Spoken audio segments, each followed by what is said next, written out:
విశాఖ ఉక్కు ప్లాంట్ ఉత్పత్తి ప్రారంభించి నేటి 34 సంవత్సరాలు. 3 మిలియన్ టన్నుల సామర్థ్యంతో ప్రారంభించిన ప్లాంట్ మేము 120%తో దీన్ని అభివృద్ధిలోకి తీసుకుని వెళ్లి ఉత్పత్తి చేసి వేలాది కోట్ల లాభాలు ఆర్జించడం జరిగింది. అయితే 2005లో అప్పుడు ప్రభుత్వాలు దేశ ఉక్కు అవసరాలకు సరిపడా 7.3 మిలియన్ టన్నులకి దీన్ని విస్తరించమని చెప్పారు. దాని ప్రకారం కేంద్ర ప్రభుత్వ ఆదేశాల మేరకు మా దగ్గర ఉన్న మిగిలిన నిధులతో పాటు అప్పు 20,000 కోట్లు సుమారుగా అప్పు చేసి ఈ ప్లాంట్ ని విస్తరించడం జరిగింది. అయితే ఈ విస్తరణలో భాగంగా జరిగిన 4.3 మిలియన్ల తాలూకు ఉత్పత్తి సామర్థ్యాన్ని ఈ రోజు అందుకోలేకపోయాం. దానికి ముఖ్య కారణం మాకు వర్కింగ్ క్యాపిటల్ లేకపోవడం. ఇవాటి రోజున కేవలం 4 మిలియన్ టన్నుల సామర్థ్యంతో మాత్రమే నడుస్తుంది. అంటే ఇంచుమించు దగ్గర 15,000 కోట్ల రూపాయల ఎక్విప్మెంట్ ఐడియల్ గా ఉంది. సో మేము అందరం కోరేది ఏంటంటే ఉత్పాదకారుల సంఘం తరఫున, ఉద్యోగుల తరఫున మేము కోరేది మాకు కావాల్సిన రా మెటీరియల్ ని అలాగే వర్కింగ్ క్యాపిటల్ ని ప్రొవైడ్ చేయమని చెప్పేసి కేంద్ర ప్రభుత్వాన్ని కోరుతున్నాము. ఇమ్మీడియట్ గా మాకు 3,000 కోట్ల రూపాయలు తక్షణ ఆర్థిక సాయం ప్రిఫరెన్షియల్ షేర్ రూపంలో ఇంతకుముందు వాజ్పేయి గారు అలాగే పివి నరసింహారావు గారు ఇచ్చిన విధంగా మాకు ఆర్థిక సాయం చేయమని కోరుతున్నాము.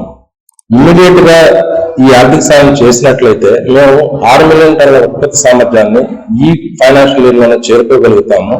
అలాగే దీర్ఘకాలిక అంటే మాకు ఇనుప గనులు లేనందువల్ల ఆ ఇనుప గనుల సమస్యని అధిగమించాలంటే సెయిల్లో విలీనం ఒక్కటే మార్గం. ఇది 7.3 మిలియన్ టన్నుల ఉత్పత్తి సామర్థ్యం కలిగిన స్టీల్ ప్లాంట్ కాబట్టి దీన్ని చౌకగా అమ్మేసే బదులు సెయిల్ కూడా 1,10,000 కోట్ల రూపాయల సామర్థ్యంతో విస్తరిస్తామని చెప్తున్నారు. గవర్నమెంట్ ఆల్రెడీ దానికి అప్రూవల్ ఇచ్చింది. వాళ్ళకి చూస్తే రౌర్కెలాల భూమి లేదు, బిలాయిలో భూమి లేదు. బొకారో అనేది దేశంలో చాలా కార్నర్లో ఉంది కాబట్టి విశాఖ ఉక్కులో ఉన్న అందుబాటులో ఉన్న భూములతో 20 మిలియన్ టన్నుల సామర్థ్యం వరకు దీన్ని పెంచుకోగలిగిన అవకాశం ఉన్నప్పుడు విశాఖ ఉక్కును సెయిల్లో విలీనం చేయటం ద్వారా సెయిల్ తాలూకు ఉత్పత్తి సామర్థ్యం ఇమ్మీడియట్ గా ఈ ఆర్థిక సంవత్సరానికి ఇంకొక 6 మిలియన్ టన్నులు పెరుగుతుంది.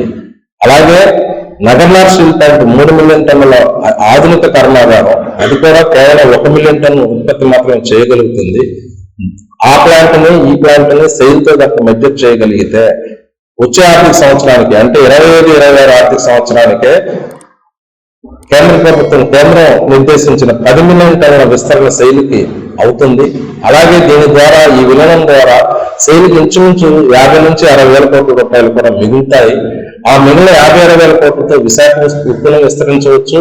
అలాగే బయ్యారం, కడప లాంటి కర్మాగారం స్థాపించవచ్చు. కాబట్టి ఆ దిశగా కేంద్ర ప్రభుత్వం ఇమ్మీడియట్ గా విలీనం ప్రతిపాదనను వీలైనంత త్వరగా కంప్లీట్ చేసి ఈ ఆర్థిక సంవత్సరంలోనే విలీనం చేయాలని చెప్పి ఉత్పాదకారుల సంఘం తరఫునే కాకుండా నేషనల్ స్టీల్ ఎగ్జిక్యూటివ్ ఫెడరేషన్ తరఫున అంటే ఉక్కు మంత్రిత్వ శాఖ ఆధ్వర్యంలో ఉన్న అన్ని ప్రభుత్వ రంగ సంస్థల తరఫున steel authority of India limited, NMDC, మాయిల్ ఇలాంటి ప్రభుత్వ రంగ సంస్థల అధికారుల సంఘం తరఫున కూడా మేము విజ్ఞప్తి చేస్తున్నాము.